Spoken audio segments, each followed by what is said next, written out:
By viewer request, we're talking about the 7 best B-tier characters in WWE Champions. Let's chat.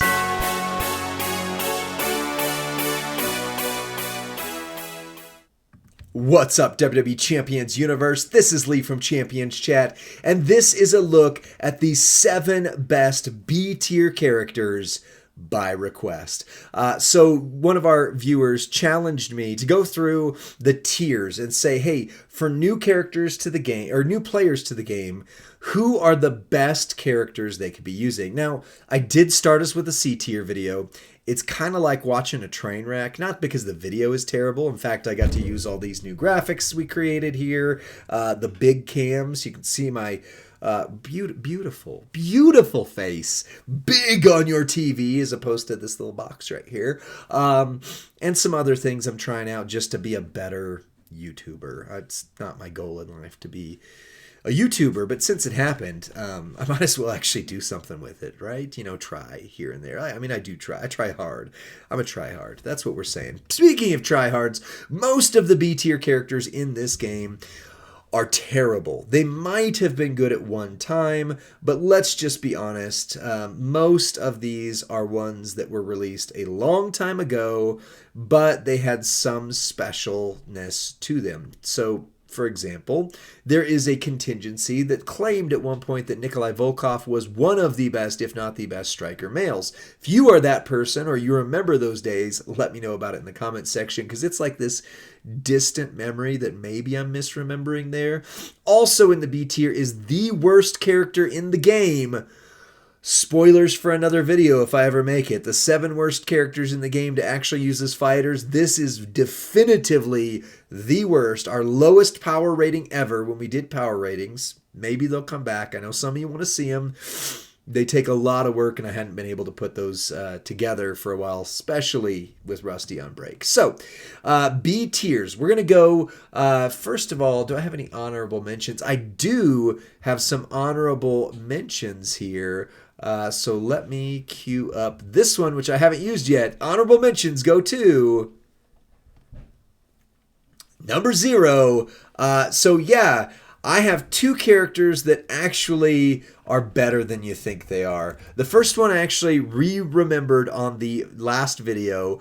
Kane, the Big Red Machine. I've got a video on him just showing how much better he is than you actually think. It's quite insane, but it all comes down to this moment right here. In tours, blast gems do 800% more damage. So this guy and Big Dog Juggernaut Roman benefit from that insanely. But again, check out his video. Then also, all color gems do 200%. So blast gems and all color gems combined are doing 1,000% more damage. And that's before you add a Frankie the Parrot plate or something stupid like that. Also, they keep putting him in moments. Like, this is a pretty modern moment. Red gems in all modes do 50% more damage. All moves do 100% more damage. All gems do 50% more damage, which means he gets another 100. So that's 1,100%. Plus he receives 50% less damage. And then they added him to the Ministry of Darkness moment, where he again receives 50% less damage. And then all color moves that deal damage get another 100%. Plus moves that generate juggernauts doesn't do anything for him. Yellow gems do 100% more damage if you accidentally blow one up, right? So that's to yellow gems now, 1,200% more damage, 100% less, and red gems gonna be in that 1,000+%. Then you also have another tour one for him. Blast gems do 400% more damage. So you're now talking he's in the 1,600 to 1,700% damage to his primary color gems, and right here, 800 on that. So 1,400, another 100 to yellow, another 100 to all, or to red, 50% to all, 100% less damage. How can I not give a shout out to the Big Red Machine? He's an honorable mention because there's others that actually are surprisingly good fighters, but my goodness, he actually might deserve a whole nother look. The other honorable mention is Two Bob's favorite, Batista Bomb. He's actually super good. You need some things for him, and I haven't, on my own playing, maximized what you can do with this Batista. So, he's an honorable mention for me, but he is a free tier B tier, which means you're probably going to have him, or if you played the game in the last couple years, you do have him, and he might be your best Ruthless Aggression character. So, those are our two honorable mentions. If those are the honorable mentions among the B tier, who is it that takes the actual spots? So, at number 7, we have a category of people, and I'm going to try and get the cheating one out of the way right off the bat. But there's at least 3 B tier characters, if not more, that you can use with the Devil's Yeet combination. So again, I know this is cheating because this is big boy plates on there, but it is worth noting, if you have a Yeet plate, the best place for it might just be Kevin Nash Big Kev, if you have his gears. And I know that's, again, asking for a lot. Apparently, I don't have his Big Kev gear on this preview account. It's a good thing I didn't make videos with him, huh? Well, either way, if you have his gears, moves that generate column break gems generate 3 more. Gems do 150% more damage. And then the big boy, which really comes with the Vinny Vegas gear right here, that I apparently don't have. All color moves start with 5 more MP. If you have those, Nash is a turn 1 monster with the Devil's Yeet combination. Also, then, if you go over to DX X-Pac, B tier, free tier, same thing. If you use this setup right here and have the Devil's Yeet combination, or at least the Yeet, he is a world-ending destroyer of a character. And finally, NWO Randy Savage. There's others. I think Pig Boy or someone like that fits into this setup as well. I got to check somebody else actually for this list here. But either way, Randy Savage NWO can do the same thing. He doesn't proc them twice, but he still hits some big damage. And in the same category, R-Truth. This is probably my favorite of these options. He, again, is not good by himself, but if you have both gears, column break gems do 200, column break gems do 200, that's 400%, plus the Yeet's another 500%, so you're doing 900% more damage on column break gems and throwing out the multiply gems. He is a turn 1 monster with the Devil's Yeet. So those 4 characters are number 7 combined, but they're low on the list because if you're a new player to the game, you probably don't have even one Yeet plate, let alone enough of them that you're going to be throwing them around on a bunch of B tier characters. But ironically, I would say that some of those, especially Kevin Nash, are maybe a better choice than even like your Gunther Naya for a new roster. Possibly. Depends on what you got. But you probably, anyway, if you're lucky enough as a newer player to have a Yeet, you may have Gunther Naya, but you probably don't. I don't know. Anyway. All right, so that's number 7. Let's check out number 6. Number 6 is a very recent addition to the game. It is Hall of Fame Lex Luger. Now, Hall of Fame Lex was free tier, B tier. He was his own month there where you could get all of his stuff, and his gear was fairly accessible. All color moves do 2 more MP. Not too big a deal, but 2 is better than 0. And then gems do 200% more damage. With this moment right here, and you do kind of need this moment, this really makes Hall of Fame Lex actually perhaps S tier, S around that range. But he is, in that setup. All color gems do 75%. Botch gems do 400%. Multiply 6, 50% more health, and receive 50% less damage. So while he's only got a 50% damage reduction, he also has 50% more health, which kind of makes it like sort of he gets 100% buff. Also, If you do his setup, this one works well. There's also this one. He, by the way, can also work with the Devil's Yeet. Just saying. You can do some things with the Botchman plates for him. I would recommend the botch builds. Botch build with the Botchman plate, especially the all-color one, adds another 300% to all gem damage. Plus, you've got the botch gems doing another 400%. So that's 700% damage. And I think his is a damage per. No, this is the Juggernaut build I was checking out there. But let's see. 6x6 to swap green. Here it is. Bonus damage for every botch gem. Actually hits pretty hard comparatively. Actually hits pretty hard. So be sure to check out our 3-minute moveset videos on him and our big breakdown preview, because I show you he's actually way, way better than you think. Also, one of the only Hall of Fame posters that's actually listed as B tier.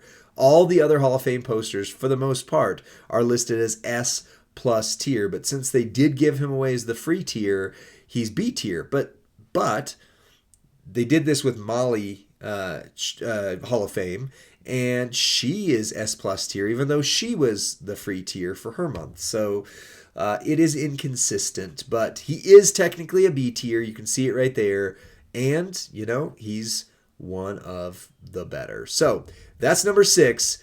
Let's check out number 5. Number 5 is one of the most surprising characters in the game, Brutus Beefcake, the Disciple. This was a free tier character who all of us went, wait a second, he is way better than the A tier, except the A tier for his month was really good as well. But on average, if this had been your B tier character, he might even be better than some of your S tier characters. I'm just saying, right?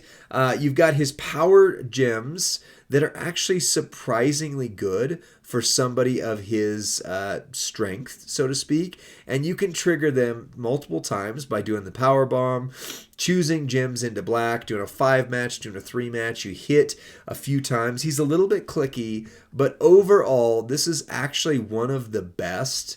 You can also do several things with subs. So I know a lot of the top end players don't like subs, but if you're new to the game and you're struggling to beat things, subs, stuns, or things like that are definitely kind of cheat codes to get through tours if you need it. So as this originally was pitched for, hey, what about the new player that doesn't know who to actually build? Brutus Beefcake the Disciple is one of those. And again, check out our 3-minute movesets, check out our breakdown video for him to see the nuances of how to run this. But this Brutus is surprisingly good. So let's check out then number 4. From one surprisingly good B tier, free tier, to another, the most recent, other than the month that we're in right now, last month's Zombie Sheamus is surprisingly good. He has 2 ways that you can run him. We have 3-minute movesets for both. Triple Purple is going to be a sleeper hit for a lot of people. This right here is the secret to it. Get the sub loaded and use your best sub bonus people, especially if you're in tours, right? Because you could use Woods to get your 4 MP plus 1 is your turn bonus, so you start with 5. And then you can use your sub person who does additional sub damage in turns. That's going to give you 2 MP as well. You can use Santa Hogan, start loaded in any mode, or you can just use the Woods combo and the tour perks and then go all in on sub. He does about 70 plus million sub damage. 70 million damage. Look at this sub. Random sub gems that do 5 million damage for 3 turns. Most of your S plus tiers can't do that. Most of your S plus tiers that have subs are in the 7 to 800k range. 800k versus 5 million damage per turn. If you didn't know about this cheat code and you got Zombie Sheamus last month, you automatically have a character that can just destroy people with one move. Now, if you have some big boy toys and you've got the Devon's glasses and the Punk's gauntlets combo, you can also run him with his blue color turn setup, and you can do about 70 or 80 million damage that way as well.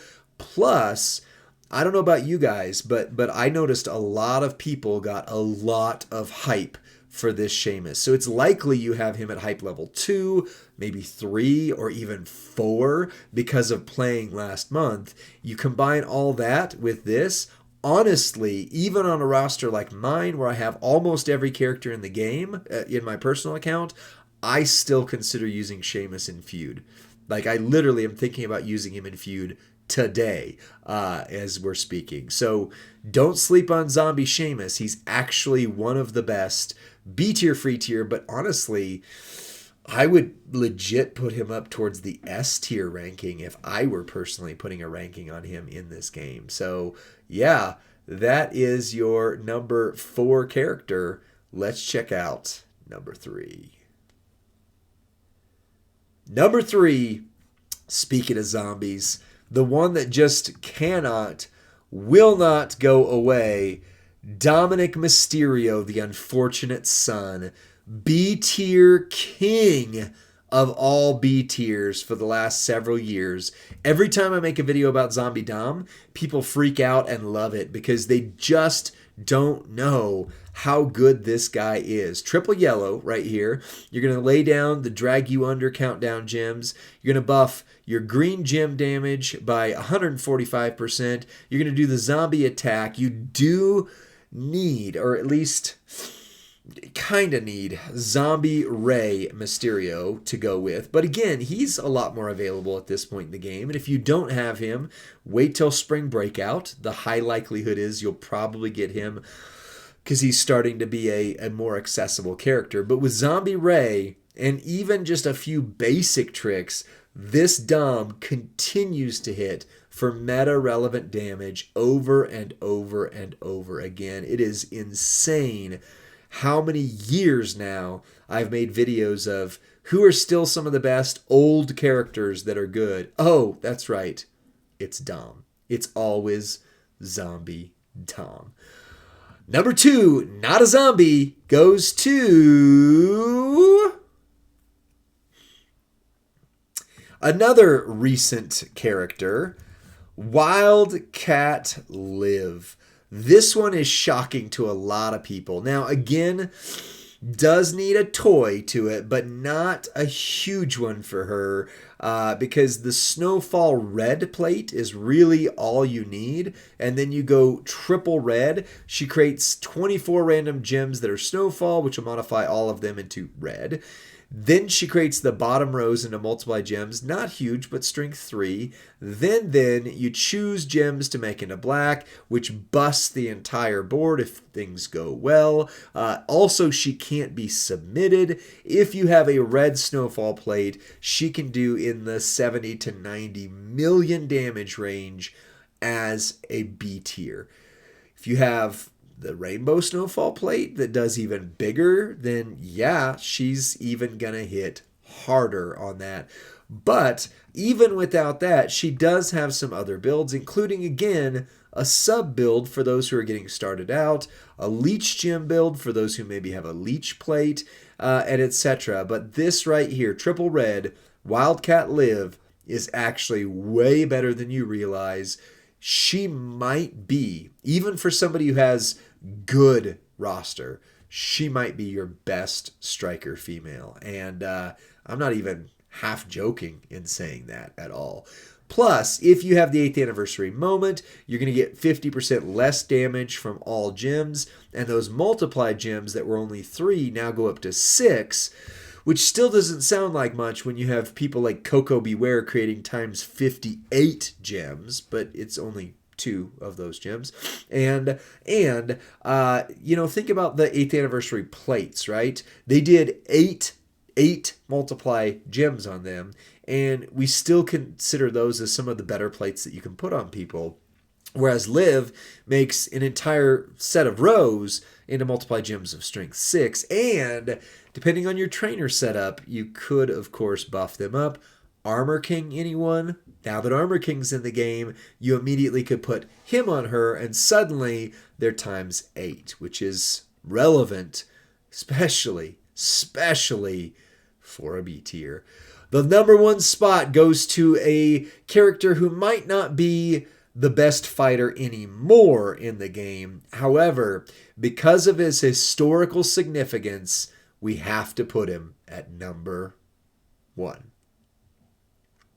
So the number 1 B tier in the game, from all of Champions, all of the entire game, it's gotta be Zombie Steve Austin. Now, I know, if you are a new player to the game, you're not probably going to have Zombie Austin. Although, if you've played any of the recent zombie months, he's very easy to get. I'm pretty sure he was in Grant Camping loot, so it is likely that even if you're a newer, like within the last year player, that you might have Zombie Austin. Here's the thing. Back in the day, people joked about God tier posters in this game. Literally the only character that historically over almost 9 years of this game has consistently been called God tier is Zombie Austin. In his time, he was so literally unbeatable that if you were feuding against Zombie Austin or against someone who had Zombie Austin, you more than likely just let the timer run out and just quit, right? If you were going up against somebody who had him, the only way you could guarantee yourself a win was if you had X-Pac's NWO variant 6. Striker X-Pac, or 6, was the foil for Austin. I didn't have 6. So when I went up against a roster that had Austin, it was like, screw it, I'm done. Why? Because this moveset right here endlessly recycles, especially with the later edition of the plates that are break a color, get a color, right? So you get 12 silence gems. You make 5 silence gems purple. You use the plate that's break purple gems, get yellow. And then those allow you to constantly reinforce your undead stump, which is a 7 MP purple, and it forces your opponent to skip their turn for 2 turns. Even today, without the plate, you can still do it, but certainly the plate makes it very much easier. I think it's the...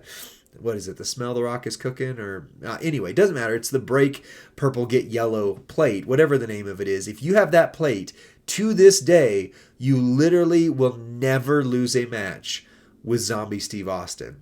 You can stun lock people into infinity. In fact, quick story time here.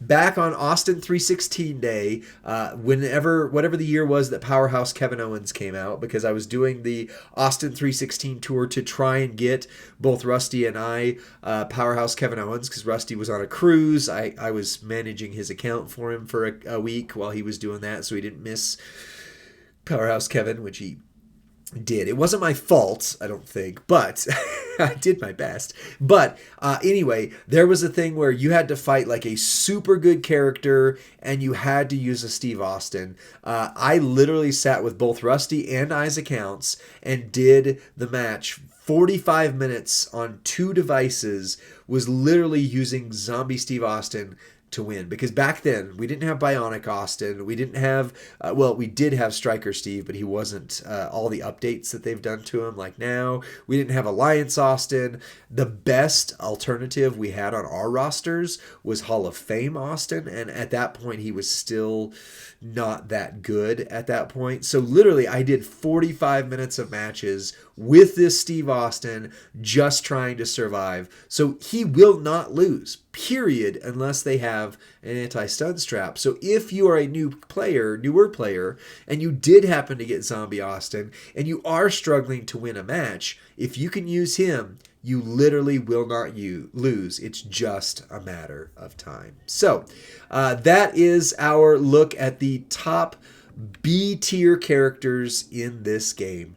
Let me know if you think I missed someone, because there's a lot across these 9 years, right? Let me know if this surprised you in the comments section for any of these. Like this video, subscribe to Champions Chat, because we do about 2 videos every single day, most of them most of them are meant to be pretty helpful, and I hope they're helpful enough you'll share them with your friend or faction mate, and whenever they're asking the question, what's the moveset? How do I use this character? Send them our 3-minute moveset videos. I'll see you on the next one.